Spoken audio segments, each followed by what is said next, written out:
This is For the Governed, a podcast series brought to you by Athalonz.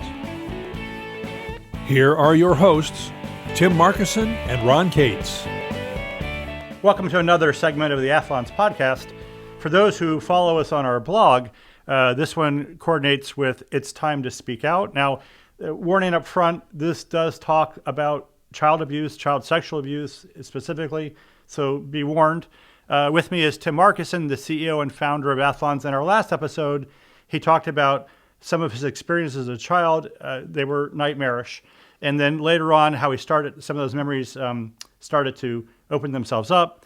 He went to some counseling, had some therapy. I'll let you take it from there. Yeah. So I started dealing with my abuse issues, well, the after effects of being a victim of child sexual abuse in my late 20s and early 30s. And it was a very, very challenging experience. It was very painful. At times it questioned my will to live. And thank God for me, I had a loving, caring family that always propelled me to whatever hardship I was going through right now to push through it for my family. So I was very grateful for that.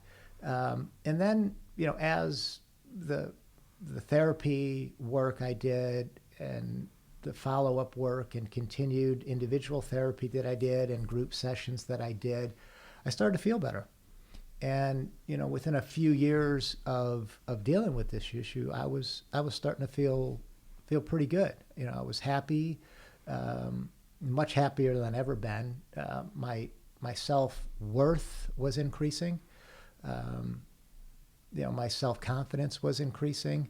So I was starting to, feel pretty good about where I was at.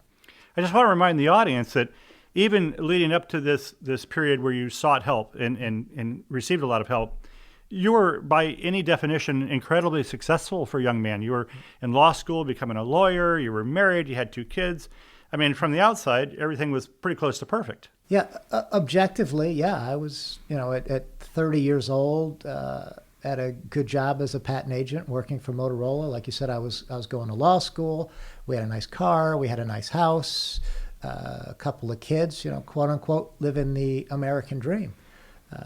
But that in and of itself wasn't anywhere near enough to mask the pain that was inside me from the childhood that I endured. And, but as I started to feel better, I really just wanted to put all this behind me. It was like I've had enough memories I know enough of the bad things that happened to me and that happened for years and years and years. But that's in the past. I know how it's affecting me now as an adult. So I just want to focus on healing myself and overcoming those negative tapes that play in my head. Because, as I mentioned in the last podcast, when we were talking more about the details, I was raised to believe that I was a worthless, stupid piece of shit that couldn't do anything right. So that tape just played over and over and over in my head. No matter how successful you were. Yeah. I got in engineering school, I was straight A's. And very often I was had the highest grade in class. But yet it was a fluke. It was never like, wow, I might be smart. It was like, how the hell did that happen? Because it can't be that I know what I'm doing, because the tape says I don't. So that was really kind of a weird dynamic for me as well. Because here I am, these objective standards I'm exceeding at.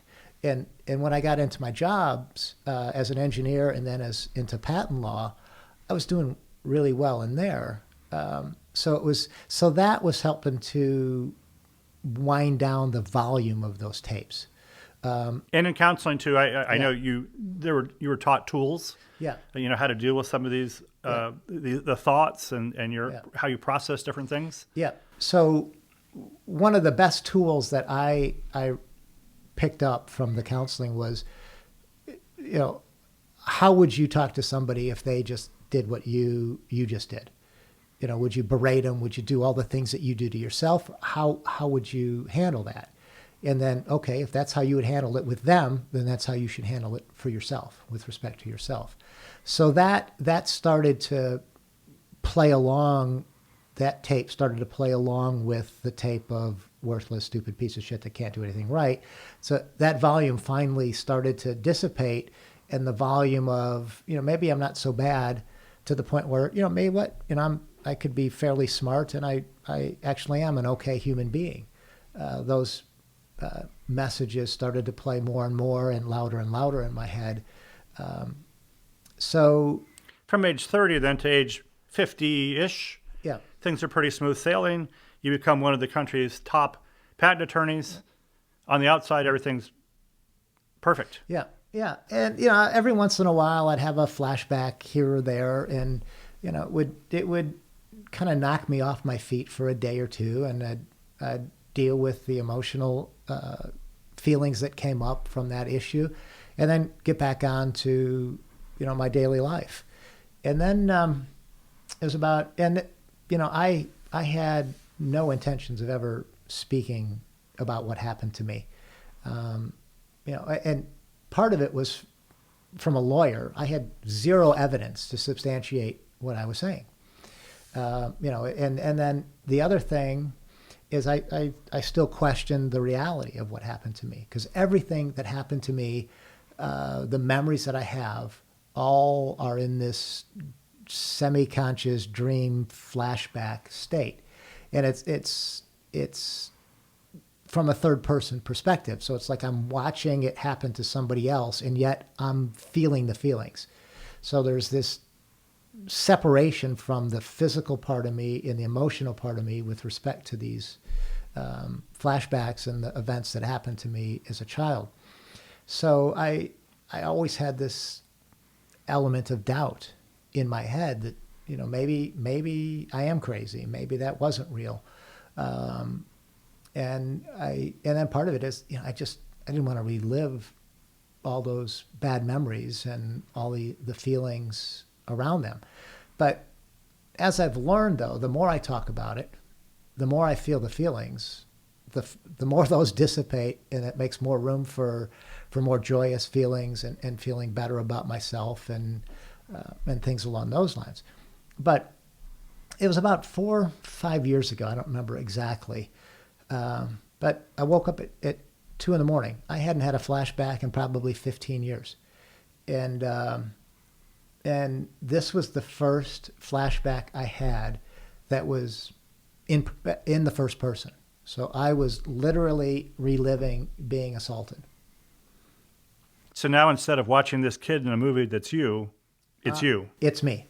And I'm feeling all of the sensations at 2 a.m. of being sexually assaulted. So as horrible as that is, does that ultimately hurt or help? That actually was the beginning of a big breakthrough for me. Because now you're accepting that, one, it really happened, and yes, it was me. So there's not that dissonance anymore. Yeah. You kind of forced to embrace the fact that this was all real.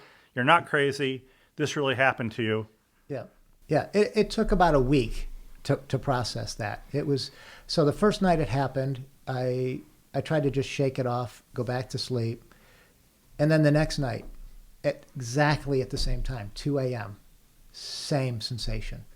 And that happened 5 nights in a row, 6 nights in a row.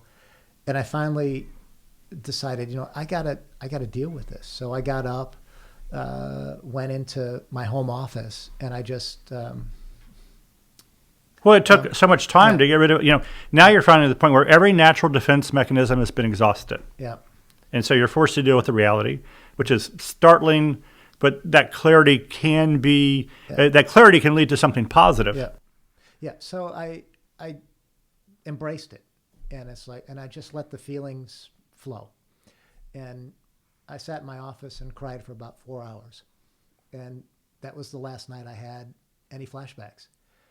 And then it within a few weeks after that experience, it really hit me that if I stay silent, That's exactly what my perpetrators want me to do.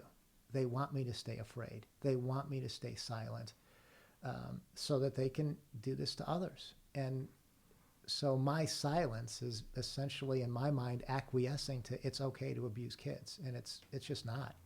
So that's why I've decided to speak out whenever I can against child abuse, and that's why I've one of the big components with respect to Athalonz and really everything I do is to bring more awareness to preventing child abuse, and if we can raise the social consciousness. So my ultimate objective with Athalonz is that we become a household name. And every time you heard the word Athalonz, you can't help but think prevent child abuse. So that'll raise the social consciousness of preventing child abuse. And then I think then we can actually start to see those numbers go down and less kids being abused. How can someone watching this do something today to take action? If you're a victim, seek help. There's plenty of great resources out there. Safe at Home, they have a lot of good resources. Here in Arizona, there's CASA. If you're a male victim, there's 1 in 6 organization. So those are publicly available resources. If you have the means to get a counselor, highly recommend it. If you want to help fight the cause, any one of those organizations always need help. Financial help, human resources help. And if you still don't know what to do, reach out to me at Athalonz at tmarkison@athalonz.com, and I can help provide some guidance.